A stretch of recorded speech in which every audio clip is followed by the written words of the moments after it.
ರಾಜಕೀಯ ಕಾರಣ ಕುರಿತು ಅಧ್ಯಯನವನ್ನ ಕೈಗೊಂಡಿದ್ವಿ. ಆರ್ಥಿಕ ಕಾರಣಗಳನ್ನು ಕೂಡ ಚರ್ಚೆ ಮಾಡಿದ್ವಿ. ಜೊತೆಗೆ ಧಾರ್ಮಿಕ ಕಾರಣದ ಕೊಂಚ ಸಾಲುಗಳು ಮಾತ್ರ ನಿಮ್ಮ ಒಂದು ಗಣನೆಗೆ ನಾನು ತಂದುಕೊಟ್ಟಿದ್ದೆ. ಹಾಗಾಗಿ ಅದರ ಒಂದು ಮುಂದುವರಿದ ಭಾಗವಾಗಿ ನಾವು ಇಲ್ಲೇ ನೋಡೋಣ. ಹಾಗಾಗಿ ಹೇಳಿದೆ, ಧಾರ್ಮಿಕ ಕಾರಣ ಅಂತ ನಾವು ನೋಡಿದಾಗ ಧರ್ಮದ ಎಲ್ಲಾ ಧರ್ಮಗಳು ಮಹಿಳೆಯರನ್ನ ದುರ್ಬಲ ವರ್ಗದ ಒಂದು ಭಾಗವಾಗಿಯೇ ಕಾಣ್ತಾ ಹೋಗ್ತಾರೆ. ಒಂದು ಧರ್ಮವನ್ನ ಮತ್ತೊಂದು ಧರ್ಮಕ್ಕೆ ಹೋಲಿಸಿದರೆ, ಒಂದು ಧರ್ಮವನ್ನ ಮತ್ತೊಂದು ಧರ್ಮಕ್ಕೆ ಹೋಲಿಸಿದರೆ ಸ್ವಲ್ಪ ವ್ಯತ್ಯಾಸಗಳು ಕಂಡು ಬಂದರೂ ಸಹ ಎಲ್ಲಾ ಧರ್ಮಗಳಲ್ಲಿ ಮಹಿಳೆಯನ್ನ ಎರಡನೆಯ ದರ್ಜೆಯ ಪ್ರಜೆಯನ್ನಾಗಿ ಕಾಣಲಾಗಿದೆ.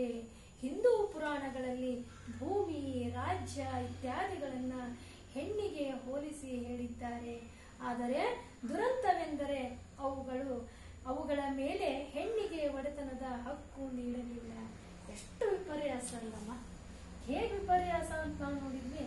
ರಾಜಕೀಯದಿಂದ, ಆರ್ಥಿಕ ಕಾರಣದಿಂದ ಆಕೆಯನ್ನ ದುರ್ಬಲರು ಅಂತೇಳಿ ಸಾಬೀತು ಮಾಡೇ ಬಿಡ್ತು ಯಾರು? ಪುರುಷ ಸಮಾಜ. ಇನ್ನು ಧಾರ್ಮಿಕ ಕಾರಣಕ್ಕೆ ನಾವು ಕಾಲಿಟ್ಟಾಗ ಅಲ್ಲಿ ನಾವು ಸಾಕಷ್ಟು ವಿಷಯಗಳನ್ನ ಸಂಗ್ರಹ ಮಾಡ್ಕೊಳ್ತಾ ಹೋದ್ವಿ. ಹಾಗಾಗಿ ಎಲ್ಲಾ ವರ್ಗದವರು, ಅಂದ್ರೆ ಒಂದು ಧರ್ಮದಿಂದ ಮತ್ತೊಂದು ಧರ್ಮಕ್ಕೆ ವ್ಯತ್ಯಾಸಗಳನ್ನ ಕಾಣ್ತೀವಿ. ಪದ್ಧತಿಯಲ್ಲಿ ಆಗಿರ್ಬೋದು, ರೀತಿ ನೀತಿಗಳಲ್ಲಾಗಿರ್ಬೋದು, ಅವ್ರು ಮಾಡ್ತಕ್ಕಂಥ ಪೂಜೆಗಳಲ್ಲಾಗಿರ್ಬೋದು, ವಿಭಿನ್ನತೆಯನ್ನು ನಾವು ಕಾಣ್ತಾ ಹೋಗ್ತೀವಿ. ಅದೇ ರೀತಿ ಎಲ್ಲಾ ಧರ್ಮಗಳು ಒಂದರಂತೆ ಮತ್ತೊಂದು ಧರ್ಮ ಇಲ್ಲ ಅಂದ್ರೂ ಕೂಡ ಎಲ್ಲಾ ಧರ್ಮಗಳು ಏನ್ ಮಾಡಿದ್ವು? ಹೆಣ್ಣು ಮಗಳನ್ನ, ಸ್ತ್ರೀಯನ್ನ ಎರಡನೆಯ ದರ್ಜೆಯವಳನ್ನಾಗಿ ಮಾಡಲ್ಪಟ್ಟವು. ಧರ್ಮಗಳು ವಿಭಿನ್ನ ಇದ್ರೂ ಕೂಡ ಆದ್ರೆ ಸ್ತ್ರೀಯರನ್ನ ಕಾಣ್ತಕ್ಕಂಥ ರೂಪದಲ್ಲಿ ಮಾತ್ರ ಎಲ್ಲಾ ಧರ್ಮಗಳು ಒಗ್ಗೂಡಿಬಿಟ್ಟವು. ಹೇಗೆ ಅಂದ್ರೆ ಸ್ತ್ರೀಯನ್ನ ಎರಡನೆಯ ದರ್ಜೆಯವಳನ್ನಾಗಿ ಮಾಡಿಬಿಟ್ಟವು. ಹಾಗಾಗಿ ಎರಡನೆಯ ದರ್ಜೆ ಅಥವಾ ಎರಡನೆಯ ಪ್ರಜೆಯನ್ನಾಗಿ ಮಾಡಿದ್ರೂ ಸಹ ಹಿಂದೂ ಪುರಾಣಗಳಲ್ಲಿ ನಾವು ನೋಡ್ತೀವಿ. ಹಿಂದೂ ಪುರಾಣಗಳನ್ನ ಹೊಕ್ಕು ನೋಡಿದಾಗ ನಮ್ಗೆ ಅಲ್ಲಿ ಭೂಮಿ, ರಾಜ್ಯ ಇವುಗಳನ್ನ ಯಾರಿಗೆ ಹೋಲಿಕೆ ಮಾಡ್ತಾ ಹೋದ್ರು ಅಂತಂದ್ರೆ ಒಬ್ಬ ಸ್ತ್ರೀಗೆ, ಒಬ್ಬ ಹೆಣ್ಣಿಗೆ ಹೋಲಿಕೆಗಳನ್ನ ಮಾಡ್ತಾ ಹೋದ್ರು.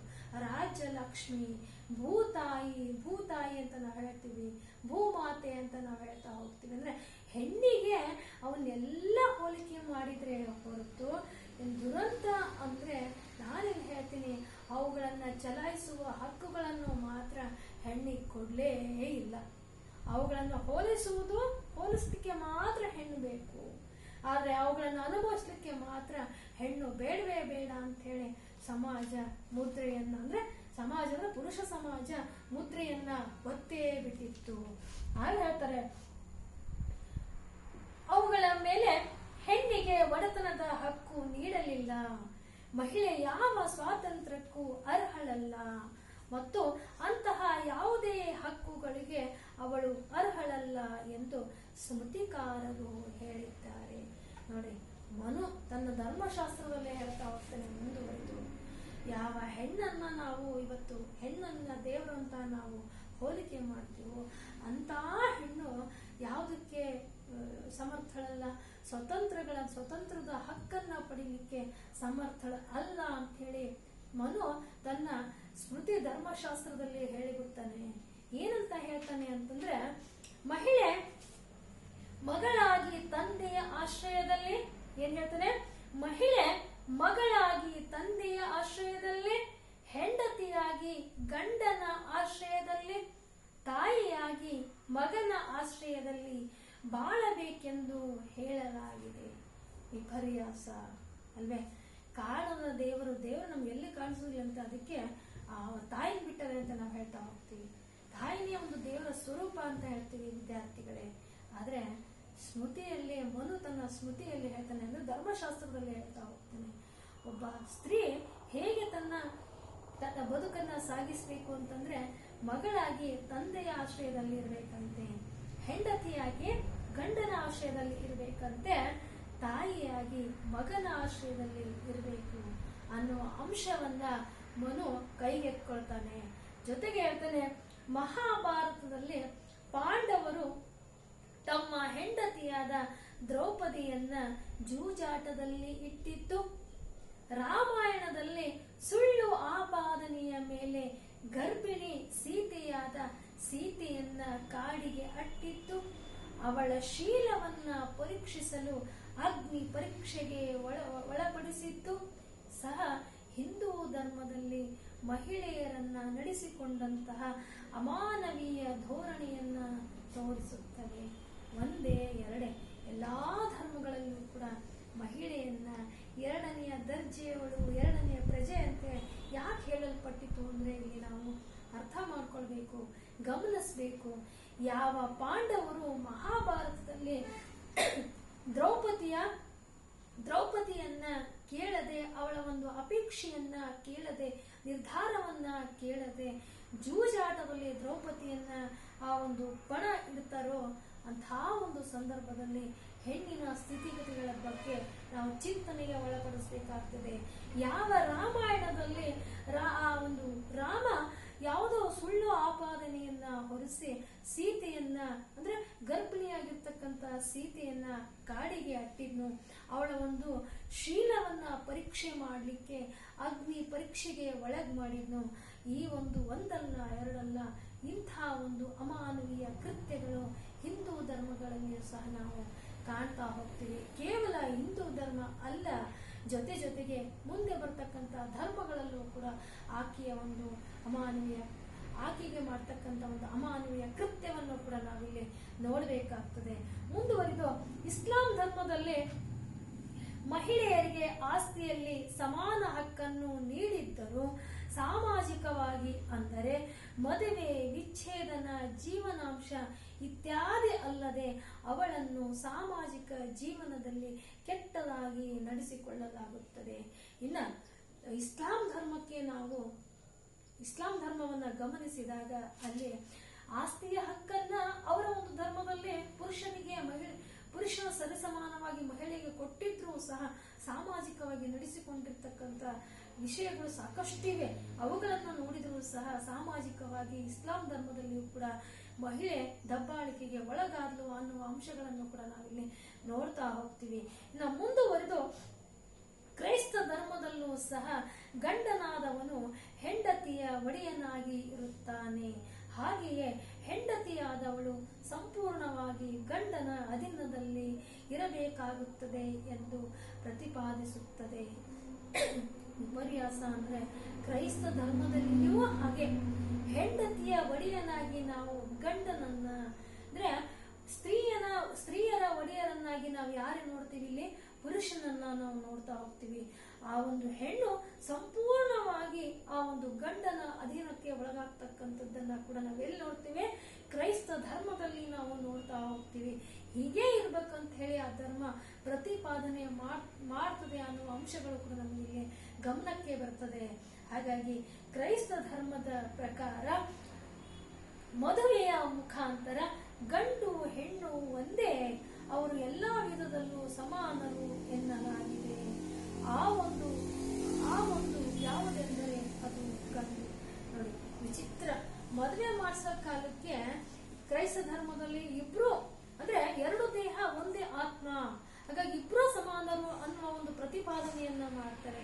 ತದನಂತರ ಕೂಡ ಅಲ್ಲೇ ಹೆಣ್ಣು ಆ ಧರ್ಮದಲ್ಲಿಯೂ ಸಹ ದಬ್ಬಾಳಿಕೆಗೆ ಒಳಗಾಗ್ತಾಳೆ ಅನ್ನುವ ಒಂದಿಷ್ಟು ಅಂಶಗಳು ಕೂಡ ನಮಗೆ ಈ ಅಧ್ಯಯನದ ಮೂಲಕ ತಿಳಿದು ಬರ್ತದೆ.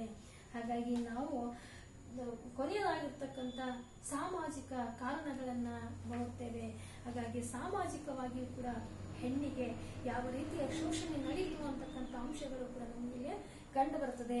ಈಗಾಗಲೇ ಹೇಳಿದಂತೆ ರಾಜಕೀಯವಾಗಿ ಮತ್ತು ಆರ್ಥಿಕವಾಗಿ ಬಲಹೀನಳಾಗಿರುವ ಮಹಿಳೆ ಸ್ವಾಭಾವಿಕವಾಗಿ ಗುಲಾಮಳಾದಳು. ಈ ಗುಲಾಮಗಿರಿಯನ್ನ ನಿರಂತರವಾಗಿ ನಡೆಸಿಕೊಂಡು ಬರಲು ಧರ್ಮವನ್ನ ಬಳಸಿಕೊಳ್ಳಲಾಯಿತು. ನಿಮ್ಗೆ ಇದನ್ನ ಕೇಳಿರ್ಬೇಕು ಆಲ್ರೆಡಿ. ಹಾಗಾಗಿ ನಾವು ಹಿಂದೆ ಅಧ್ಯಯನ ಮಾಡಿದಾಗ ರಾಜಕೀಯವಾಗಿ, ಆರ್ಥಿಕವಾಗಿ, ಧಾರ್ಮಿಕವಾಗಿ ಆ ಒಂದು ಮಹಿಳೆ ಹೇಗೆ ಒಳಗಾದ್ಲು ಅಂತಕ್ಕಂಥ ಪ್ರಚೋದನೆಗೆ ಹೇಗೆ ಒಳಗಾದ್ಲು ಅಂತ ಅಂಶವನ್ನ ನಾವು ನೋಡಿದ್ವಿ. ಹಾಗಾಗಿ ಸಾಮಾಜಿಕವಾಗಿ ಹೇಗೆ ಒಳಗಾದ್ಲು, ಹೇಗೆ ಶೋಷಣೆಗೆ ತುತ್ತಾದ್ಲು ಅಂದ್ರೆ ನಾನು ಹೇಳಿದೆ, ಸತ್ಯ ಸಹಗಮನ ಪದ್ಧತಿ ಆಗಿರ್ಬಹುದು, ಅಥವಾ ಸಾಕಷ್ಟು ಇಂತಹ ಪದ್ಧತಿಗಳನ್ನು ನಾವು ನೋಡ್ತಾ ಹೋಗ್ತೀವಿ. ಗ್ರಾಮದಲ್ಲಿಯೂ ಕೂಡ ಹೆಣ್ಣನ್ನ ಒಂದು ಜೋಗತಿಯನ್ನಾಗಿ ಮಾಡ್ತಕ್ಕಂಥ ಒಂದು ಸಂಸ್ಕೃತಿಯನ್ನು ನಾವು ನೋಡ್ತಾ ಹೋಗ್ತೀವಿ. ಒಂದಲ್ಲ ಎರಡಲ್ಲ ಸಾಕಷ್ಟು ರೀತಿಯಲ್ಲಿ ಕೂಡ ಸಮಾಜದ ಒಂದು ಕೃತ್ಯಕ್ಕೆ ಮಹಿಳೆ ಬಲಿ ಆಗಿರ್ತಕ್ಕಂಥ ಕ್ಷಣಗಳನ್ನು ಕೂಡ ನಾವೆಲ್ಲ ನೋಡಿದ್ದೇವೆ. ಹಾಗಾಗಿ ಹೇಳ್ತಾ ಹೋಗ್ತಾರೆ, ಇದರ ಜೊತೆಗೆ ಕೆಲವು ಸಾಮಾಜಿಕ ಸಂಪ್ರದಾಯಗಳನ್ನ ಮತ್ತು ಮೌಲ್ಯಗಳನ್ನ ಬಿತ್ತುವುದರ ಮುಖಾಂತರ ಮಹಿಳೆಯ ಈ ಸ್ಥಿತಿಗತಿ ಸದಾ ಕಾಲಕ್ಕೆ ಮುಂದುವರಿಯುವಂತೆ ನೋಡಿಕೊಳ್ಳಲಾಯಿತು ಅಲ್ವಾ. ಆಕೆ ತಮ್ಮ ಕೈ ತಪ್ಪಿ ಎಲ್ಲಿ ಜಾರು ಹೋಗ್ಬಿಡ್ತಾಳೋ ಅಂತಕ್ಕಂಥ ಭಯದಿಂದ ಸಮಾಜ ಆಕೆಗೊಂದು ಕಾನೂನನ್ನೇ ಪ್ರತ್ಯೇಕ ಕಾನೂನನ್ನೇ ಮಾಡಲ್ಪಡ್ತದೆ. ಧರ್ಮದ ಹೆಸರಿನಲ್ಲಿ ಆಕೆಗೆ ಶೋಷಣೆಯನ್ನ ನೀಡ್ತಕ್ಕಂಥದ್ದನ್ನ ನಾವು ನೋಡ್ತಾ ಹೋಗ್ತೀವಿ. ಹಾಗಾಗಿ ಆಕೆಯ ಸ್ಥಿತಿಗತಿ ಹೇಗ್ ಗೊತ್ತು ಅಂದ್ರೆ, ಸದಾ ಕಾಲ ನಾನು ಅದನ್ನು ಮುಂದುವರ್ಸ್ಕೊಂಡೇ ಹೋಗ್ಬೇಕು, ಇಲ್ಲದಿದ್ರೆ ಧರ್ಮದಿಂದ ನನಗೆ ಅನಾನುಕೂಲತೆಗಳಾಗ್ತದೆ, ಧರ್ಮದಿಂದ ಯಾವುದೋ ಒಂದು ಕೆಟ್ಟ ಕೆಲಸ ನಡೆದು ಹೋಗ್ತದೆ ಅಂತಕ್ಕಂಥ ಒಂದು ಭಯದ ವಾತಾವರಣದಲ್ಲಿ ಇದ್ದಿರ್ತಕ್ಕಂಥ ಮಹಿಳೆ ಸದಾ ಕಾಲ ಕೂಡ ಆ ಧರ್ಮವನ್ನ ಪಾಲಿಸಲೇಬೇಕು ಅಂತ ಹೇಳಿ ಸಮಾಜದಲ್ಲಿ ಬಂದೇ ಬಿಡ್ತಾಳೆ. ಆಗ ಹೇಳ್ತಾರೆ, ಮಗುವಾಗಿದ್ದಾಗಲೇ ಮದುವೆ ಮಾಡಲಾಯಿತು, ಸತ್ತ ಗಂಡನ ಹೆಣದ ಜೊತೆ ಬದುಕಿರುವ ಹೆಂಡತಿಯನ್ನ ಸುಡುವ ಪದ್ಧತಿಯನ್ನ ಜಾರಿಗೆ ತರಲಾಯಿತು. ವಿಧವೆಯಾದ ಹೆಂಗಸು ಮರು ಮದುವೆಯಾಗುವುದನ್ನ ನಿಷೇಧಿಸಲಾಯಿತು. ದೇವದಾಸಿ ಪದ್ಧತಿಯನ್ನ ತರಲಾಯಿತು. ಹೆಣ್ಣು ಮಕ್ಕಳನ್ನ ಬಲಿ ಕೊಡುವ ಸಂಸ್ಕೃತಿಯನ್ನು ಆಚರಣೆಗೆ ತರಲಾಯಿತು. ಹಾಗಾಗಿ ಹೇಗೆ ಸಮಾಜಕ್ಕೆ ತನ್ನನ್ನು ತಾನ ಅರ್ಪಣೆ ಮಾಡ್ಕೊಂಡ್ಬಿಟ್ಲು ಅಂದಾಗ ಧರ್ಮದ ಹೆಸರಲ್ಲಿ ಆಕೆಯನ್ನ ಹೆಣಿತಾ ಹೋಗ್ತಾರೆ. ಆ ಒಂದು ಹೆಣಿದ ಧರ್ಮದ ಬಲಿಯಲ್ಲಿ ಆಕೆಯನ್ನ ಸಿಗಿಸ್ತಾ ಹೋಗುವುದನ್ನ ನಾವು ನೋಡ್ತೇವೆ. ಯಾವ ಧರ್ಮದಲ್ಲಿ ಅಂತ, ಯಾವ ಆಚರಣೆಯಲ್ಲಿ ಅಂದ್ರೆ ಸಾಮಾಜಿಕವಾಗಿ ಬಂದಿರತಕ್ಕಂತ ಸಮಾಜದ ಸಂಪ್ರದಾಯಗಳಲ್ಲಿ ಆಚರಣೆಗಳ ಮೂಲಕ ಬಂದಿರತಕ್ಕಂತ ಒಂದು ದೇವದಾಸಿ ಪದ್ಧತಿ ಆಗಿರ್ಬೋದು, ಆಮೇಲೆ ಮಗುವಾಗಿದ್ದಾಗಲೇ ಆಕೆಯನ್ನ ಬಾಲ್ಯ ವಿವಾಹಕ್ಕೆ ತಳ್ಳುವಂತಹ ಒಂದು ಆಚರಣೆಯಾಗಿರ್ಬೋದು, ತದನಂತರ ಆಕೆಯ ಗಂಡ ಸತ್ತ ನಂತರ ಜೀವಂತವಾಗಿರುವಾಗಲೇ ಆಕೆಯನ್ನ ಗಂಡನೊಂದಿಗೆ ಚಿತೆಗೇರಿಸ್ತಕ್ಕಂಥದ್ದನ್ನ ನೋಡ್ತಾ ಹೋಗ್ತೀವಿ. ಒಂದಲ್ಲ ಎರಡಲ್ಲ ಮಕ್ಕಳೇ, ಇಂಥ ಆಚರಣೆಗಳ ಮೂಲಕ ಆ ಸಮಾಜದಲ್ಲಿ ಆಕೆಯ ಒಂದು ಕೃತ್ಯವನ್ನು ನಡೆಸ್ತಕ್ಕಂಥ ಒಂದು ಸಂಸ್ಕೃತಿಯನ್ನು ಕೂಡ ನಾವು ನೋಡ್ತಾ ಹೋಗ್ತೀವಿ. ಹಾಗಾಗಿ ಹೇಳ್ತಾರೆ, ಇಂತಹ ಅಮಾನವೀಯ ಆಚರಣೆಗಳ ಜೊತೆಗೆ ಕೆಟ್ಟ ಮೌಲ್ಯಗಳನ್ನ ಸಮಾಜದಲ್ಲಿ ಬಿತ್ತರಿಸಲಾಯಿತು.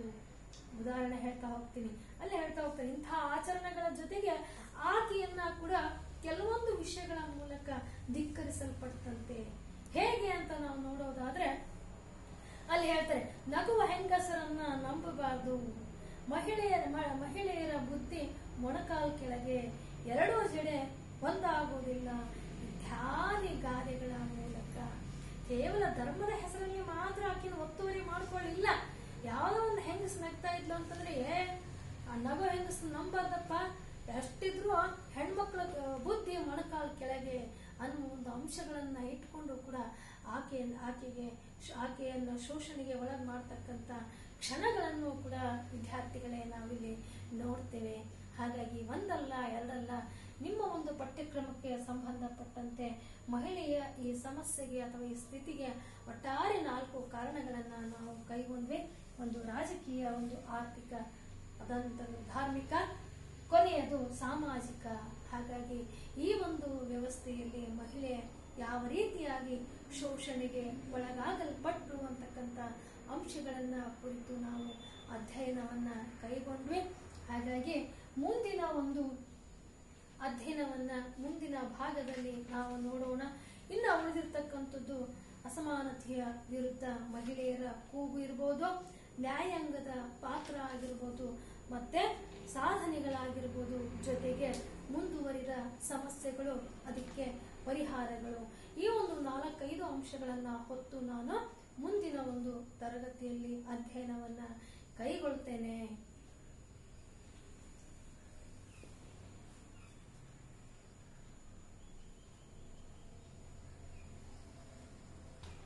ಹೋಗೋದಕ್ಕಿಂತ ಮುಂಚೆ ನಿಮ್ಮ ಒಂದು ಅಧ್ಯಯನಕ್ಕೆ ಸಂಬಂಧಪಟ್ಟಿರ್ತಕ್ಕಂಥ